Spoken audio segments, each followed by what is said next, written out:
여러분은 잠실하면 무엇이 떠오르십니까? 야구? 강남? 롯데월드? 그러나 많은 사람들이 모르는 게 있습니다. 서울의 중심지 중 하나인 잠실은요, 원래는 사실 섬이었습니다. 게다가 비만 오면 물에 잠기는 습지대였죠. 1960년대까지만 해도 서울은 한강 이북 지역만을 이야기했었습니다. 지금의 한강 이남 지역은요, 당시 서울이었던 한강 이북 지역에 쌀과 채소 등을 공급하는 습지대였죠. 그러던 중에 서울 인구 집중 문제를 해결하려고 한강 이남을 개발하려는 대규모 프로젝트가 시작됩니다.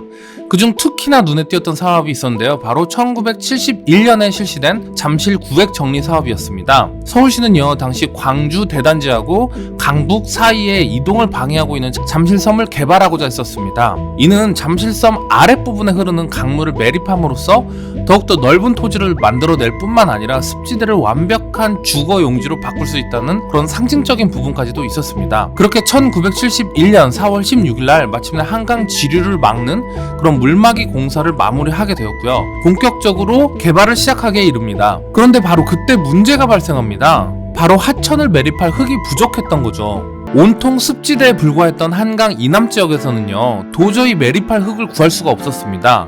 그래서 당시 매립 공사 권한을 가지고 있던 주식회사 잠실개발은요, 몽촌 토성을 헐어서 그 흙을 가져와서 하천 부지를 메울 수 있도록 서울시에 허가를 요청하게 이릅니다. 하지만 몽촌 토성은 백제시대의 유적이었습니다.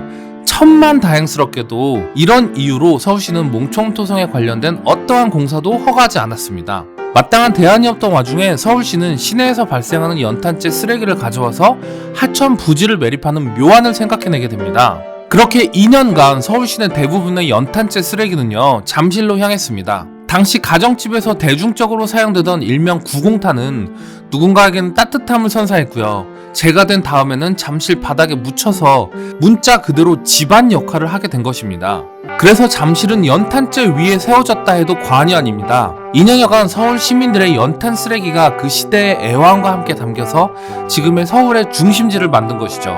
안도현 시인의 너에게 묻는다라는 시에서 이런 말이 나옵니다. 연탄재를 함부로 차지 마라. 너는 누군가에게 한 번이라도 뜨거운 사람이었느냐? 힘든 시절 누군가에게 따뜻함을 주었던 연탄 한 장이 지금 우리가 살고 있는 잠실에 사용되었다니 참으로 놀랍습니다. 오늘도 영상 시청해주셔서 감사합니다. 지리누TV였습니다.